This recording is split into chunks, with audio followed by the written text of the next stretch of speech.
Bon, alors Alain Jourdan, vous dites, ne prenons pas de vidéo ici parce que c'est le bordel. Bon, le bordel, ça veut surtout dire que vous bossez, non? Oui, disons que je suis quelqu'un qui est encore de la civilisation du papier, même si petit à petit on passe au numérique.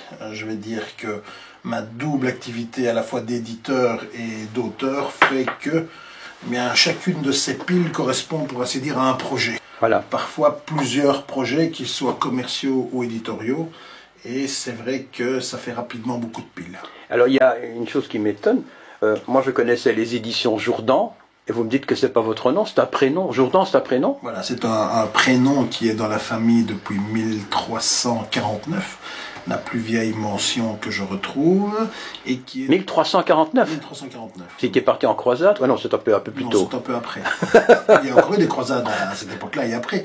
Mais, et donc c'est effectivement, en plus c'est certainement un prénom qui est lié aux croisades, puisque Jourdan, c'est celui qui a été baptisé dans le Jourdain. Dans le Jourdain. Voilà, qui donnera Giordano en italien, Jordan en anglais, des choses comme ça, et qui était certainement le nom d'un de mes ancêtres, qui après est devenu Marguillier. Le Marguillier, dans les contrées lointaines de Wallonie, c'était celui qui était le clerc. La société s'appelle toujours Jourdan le clerc officiellement, oui. Mais je l'ai abandonné parce que, en arrivant sur le marché français, les Français avaient des difficultés en écrivant le clerc.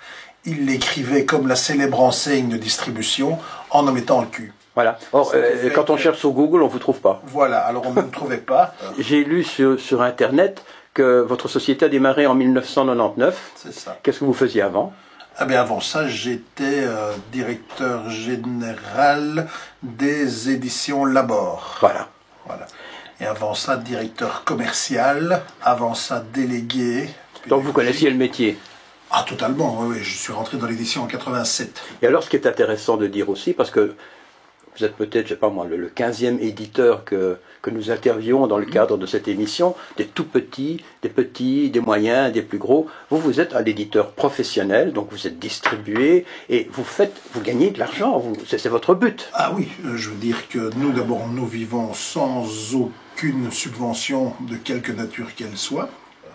Et comment expliquez-vous alors que, donc depuis 99, la réputation vraie ou fausse que l'on donne, ce que j'entends dire lorsqu'on parle de vous, c'est que c'est une société qui monte, et qui est saine. Il y a eu une fois un reportage d'un magazine économique qui était venu faire un reportage, parce que pour le même sujet, c'est-à-dire que l'édition belge allait mal, soi-disant, et ils avaient, avec leurs différents sites économiques, parce que bon, il y a beaucoup de sites que je connais pas, mais qui permettent d'analyser les ratios et ce que rapportent les entreprises, ils avaient calculé que quelqu'un qui avait investi 1 euro chez moi, quand j'ai créé ma société, en avait, à ce moment-là, il y a 5 ans, 6 ans, on avait 648. Il y a un mystère, il y a un miracle. Est-ce que vous roulez tout le monde? Est-ce que vous êtes un ignoble capitaliste? Ou bien est-ce qu'au contraire, vous êtes un bon gestionnaire, tout simplement? Je ne sais pas si je suis un ignoble capitaliste. Je suis quelqu'un qui vit par lui-même, qui part du principe qu'il n'a rien d'autre et qu'il n'a rien à demander à personne. C'est-à-dire que je me suis toujours refusé à demander le moindre subside, à remplir le moindre dossier pour avoir une aide quelle qu'elle soit. Donc ça, non. Donc tous nos livres sont faits par moi, financés par moi. Je suis propriétaire à 100% de ma société. Et la seule chose, je crois que c'est d'avoir en permanence des idées, d'être en permanence à la recherche de choses qui peuvent se vendre, voilà. Et une fois qu'on a ça, d'avoir les outils pour les vendre. Quelle est la part, disons, du contenu du livre dans la vente? Ça correspond à combien? Là, sauf des cas exceptionnels. On parle du roman. C'est autre chose, je n'en fais pas et je ne veux pas en faire. Non. Pourquoi? Parce que, je veux dire, le roman nécessite un travail de presse, une commercialisation que je n'ai pas et que je n'ai pas envie d'avoir. Voilà. Et le roman est beaucoup trop aléatoire. Oui, c'est l'histoire. Hein? C'est l'histoire avec la marque Jourdan, c'est le témoignage avec la marque Botte à Pandore ou Arbre, c'est la jeunesse avec Je réussis, et c'est une autre forme de jeunesse avec une marque qui s'appelle Burke. et Obscuria, etc. Et Obscuria pour tout ce qui est true crime, tout ce qui est policier, et voilà. En Belgique francophone, il reste grosso modo 50 grandes librairies. Et puis, il y a alors les autres circuits comme la FNAC, Cora, que sais-je, etc. Donc, un livre qui sort en Belgique, que vous voulez vraiment promotionner, vous devez le sortir, parce que vous travaillez avec Intermarché, je crois. Avec Interforum. Interforum. Vous devez le sortir à quel tirage, minimum? Je pars toujours du principe que si je ne fais pas entre 3 et 5 000 exemplaires, je ne fais pas le livre. Et vous travaillez également avec Amazon, hein? On travaille avec Amazon, qui, lui, maintenant, sur quelques années, j'allais dire malheureusement, est devenu notre 4e client sur le marché français. Pourquoi malheureusement? Parce que on gagne moins en passant par Amazon, non? Moi je vois pas la différence, ce sont mes distributeurs qui les fournissent, donc moi je donne une remise, et puis après le distributeur il s'arrange pour fournir Amazon ou un petit libraire du fin fond de la Creuse, c'est la même chose. Mais je vais dire que, donc moi j'ai pas plus ou moins de vendre à Amazon.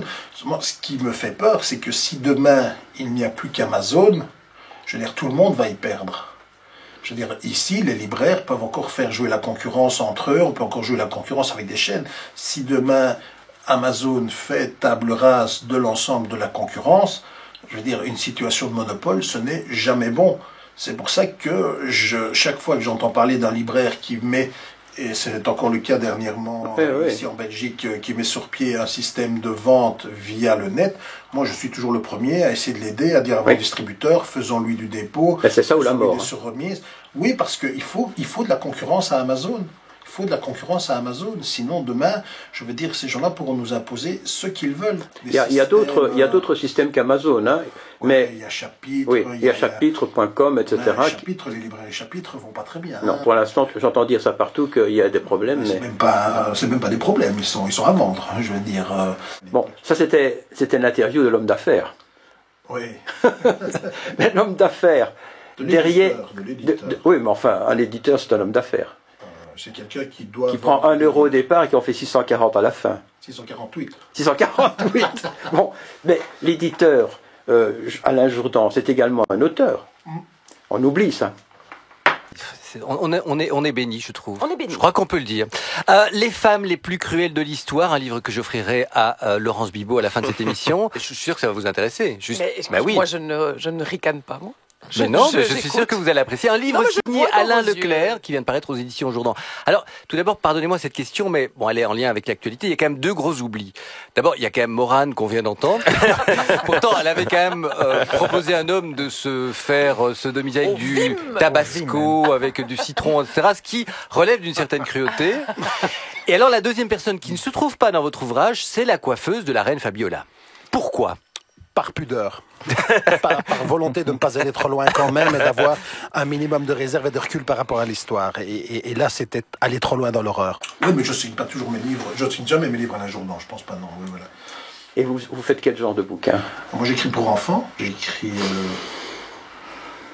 12 ou 13 livres pour enfants. Et sous le nom d'Alain Jourdan, alors? Non, d'Alain Leclerc. Alain Leclerc, oui. Ou du différents noms. Du prénom et du nom de ma grand-mère. Il y en a même un pour lequel j'ai tellement tergiversé que pour finir, il est parti à l'impression sans nom. Et pour quelle raison ne pas garder toujours le même nom pour le labelliser quelque part? Parce qu'au départ, j'étais gêné. Gêné d'écrire pour enfants? Ça devrait être une gloire. Non, parce que j'étais gêné de m'auto-publier. Ah oui, d'accord. Je veux dire, logiquement, si vous prenez des gens comme Hubert Nissen ou des choses comme ça qui avaient Actes Sud et qui écrivaient, se faisaient publier ailleurs. Je n'ai jamais voulu proposer, d'abord parce qu'il y a peu de gens qui faisaient ce que je faisais, donc j'étais même le seul à le faire, et je suis arrivé à écrire à un certain moment parce que je demandais à des spécialistes d'une matière d'écrire pour enfants, et après 3, 4, 5 mois, ils revenaient vers moi en disant, écoute, j'y arrive pas, pour moi tout est important, je sais pas. Vous savez, quand vous devez écrire une histoire de Belgique avec 32 pages, et pas plus de 700 signes par page, je vais dire, il faut commencer vraiment à synthétiser. Il faut surtout avoir beaucoup de recul. Voilà. Et garder l'important. Voilà. Et beaucoup de personnes ne savent pas le faire. Donc il y a des fois où je suis parti dans des projets parce que je les avais déjà vendus, qu'on les attendait, et que l'auteur que j'avais pressenti, au bout de quelques mois... était défaillant. Voilà. Et donc je me suis mis à le faire une première fois, et puis j'ai fait une deuxième fois, et puis je me suis pris au jeu. Et vous faites ça la nuit alors? Parce que la journée... C'est la grosse discussion que j'ai avec ma femme qui m'a fait notamment maintenant retirer les 3 prochains livres que j'avais. Mais elle m'a dit que tu termines les deux que je suis en train d'écrire. Et puis c'est terminé. Et puis elle m'a dit, tu les fais mais sans les avoir vendus à l'avance.